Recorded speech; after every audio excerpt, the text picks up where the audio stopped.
and I guess that's a good segue into the second part of the card, which had Jermell Charlo taking on Jeison Rosario. And this was a weird little fight, man. This was a weird little fight. First of all, I feel like Jermell is a little bit more of an explosive, wide swinger than Jermall. The power, even though he's got a lower knockout percentage, the power is just jarring. It comes out of nowhere.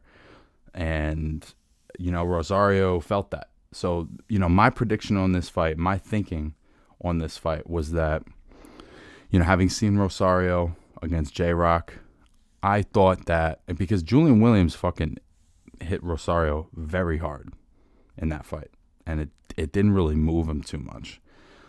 My thinking was that, Rosario was going to be able to basically handle Charlo's power, and that his power and pressure over time was going to get to him, and that later on in the fight, he'd be rolling downhill a little bit and either get a late round stoppage or win a decision, and that's not what happened. What happened was they came out and, even though Jermell's jab is a little less consistent, he's a little more unpredictable than Jermall, and he can fight off the back foot. He kind of pounces, like he'll be moving, and just swing something crazy at you. So you have to be very aware, and as a result, Rosario gets dropped in the first. And you could see he was a little buzzed. It was like a weird knockdown, but it was up on the top of the head. Clearly rung his bell a little bit, and he didn't really get into the fight until round 3 or 4. And so starting in round 3 or 4, what you see is Rosario in stretches is able to, similarly to Derevyanchenko, kind of get Jermell on the ropes, land a couple of body shots in combination, and you could hear the power on his shots. You could hear that he hit very hard. You could hear that, when he really sat down and let it go, that the power was real.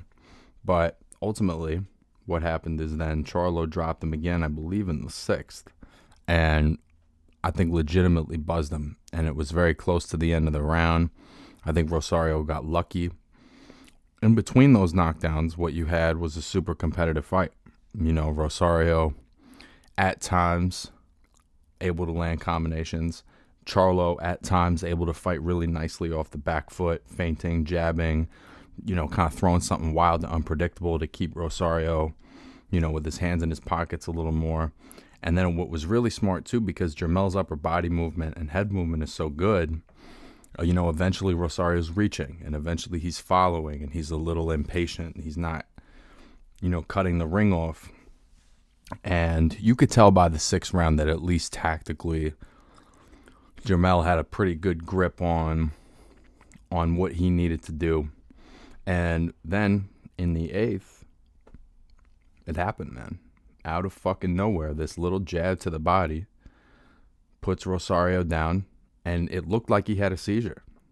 I don't think he did. I think what happened was he got hit in the diaphragm or in the abdomen when he wasn't engaged and he wasn't ready for it, and it knocked the wind out of him. But it looked like a seizure, but he literally just sat on the canvas, gulping for air. And it was hard to watch, actually. And it was such a sudden punch. There's one other instance I can think of a fighter getting knocked out to the body, and I can't remember the opponent, but I do remember that at one time Sergey Kovalev knocked somebody out with a jab to the body. It's very rare that you see that, but it's an odd mechanics, right? Because if you're coming forward, your abdomen's not engaged, or you're on your exhale, and I slip it in, and I have nice form, and I'm rooted in my feet, like, there is something about the physics of that, of you coming toward me and of me sticking it out at the right time. It hits you right at the peak point of power. That's a hard punch to take, and I think it's just a testament to Jermell's punching power. He's really a very, very explosive puncher, which, again, I wasn't really giving him enough credit for that. I didn't think, just based on the shots that Williams had hit Rosario with, I didn't think Jermell could hurt him. And that's where I had the fight wrong.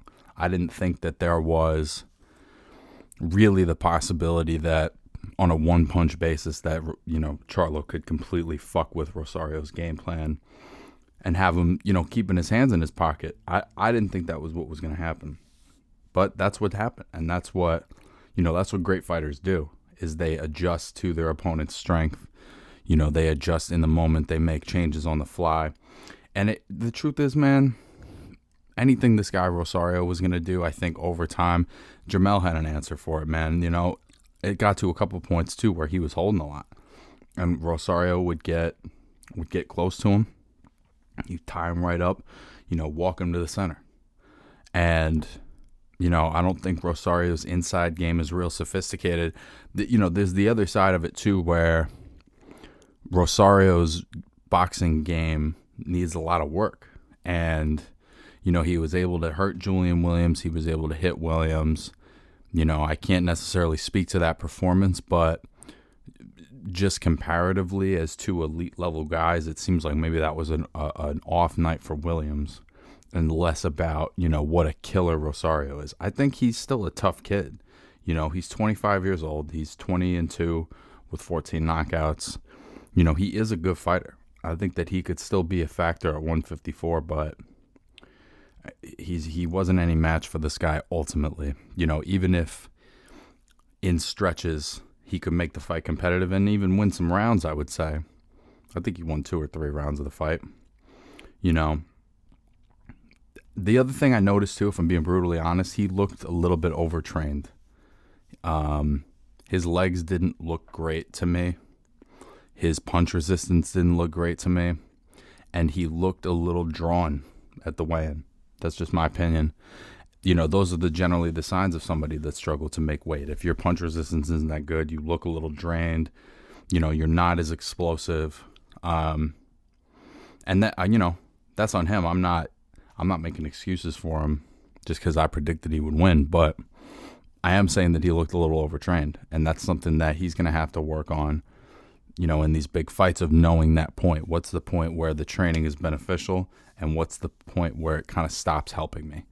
And he has to find that for himself, ultimately.